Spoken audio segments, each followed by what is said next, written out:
Dans cet extrait, Élodie Pou s'interroge avec humour sur les limites de la vie humaine et sur l'envie réelle de vivre jusqu'à 150 ans. Bon visionnage et force à Élodie Pou. Alors moi, j'ai lu des articles dans Science et Avenir. Oui. Parce que oui, je lis. Très bonne lecture. Bah, déjà, Science et vous lisez et Avenir. deux, vous lisez. Ouais, 2 bons points. Ouais. Alors ne vous méprenez pas, c'est que la Wi-Fi était en panne.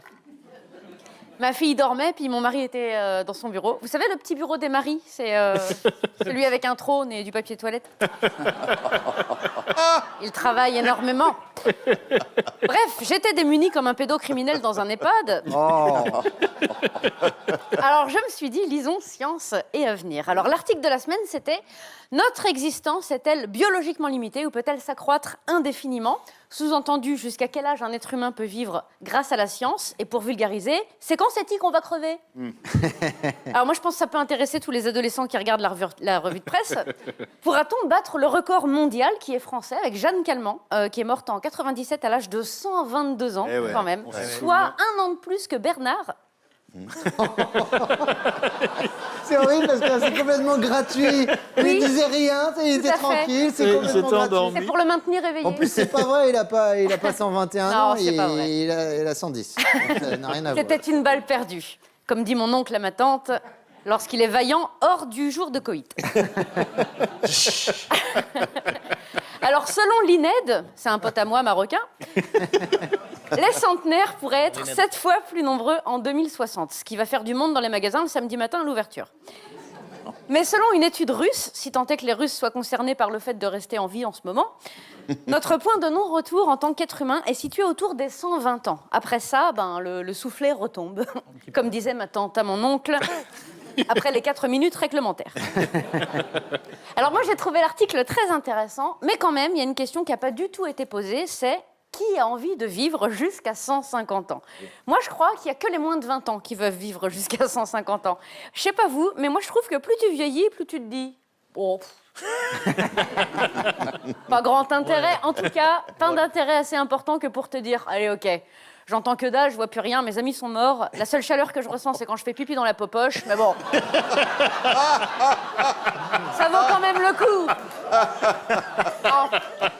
C'est déjà une Non, compagnie. non. Pis dans la peau. Non, moi je pense que même quand tu as une vie formidable, 120 ans, 150 ans, non, c'est trop. Il y a un âge quand même, je pense, où quand tu vois enfin la faucheuse arriver avec sa cape noire qui vient te chercher dans ta maison de repos éternel, tu es en droit de lui dire « Ah, voyons, c'est pas dommage, vous êtes venu en moonwalk. Quoi, qu'est-ce que vous allez me faire, me buter? Qu'est-ce que vous avez foutu? Ça fait 50 ans que j'ai fait mes bagages qui sont prêts, je vous attends, vous pouvez pas appeler, non? Vous croyez que c'est drôle? J'ai plus de dents, moi, mon vieux. Super, la purée, la compote, le hachis, génial. Je mange, je chie, je mange, on voit pas la différence, mon pote. De la compote, matin, midi et soir, je suis maigre comme les cuisses à deux verdières. Oh, arrêtez. Je veux un steak, vous croyez que c'est marrant d'avoir 150 ans? Hier, c'était mon anniversaire, bah, regardez, mémé, il y a toute votre famille qui est venue, super. Entre les enfants, les petits-enfants, les arrière-petits-enfants qui ont fait des enfants, on était 92 dans la piole. Même pas pu regarder la revue de presse.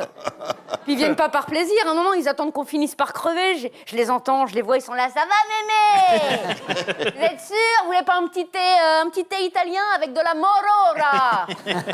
La morora, c'est une épice, mémé, oui. Je vous parle pas du pauvre gars qui a acheté ma maison en Viager il y a 70 ans. La seule chance qu'il aura d'en profiter, c'est de se faire enterrer dedans. C'est pas marrant d'avoir 150 ans. J'entends plus Drucker. Vous croyez que c'est une vie? Allez, emmenez-moi au bout de la terre avant qu'ils me mettent dedans.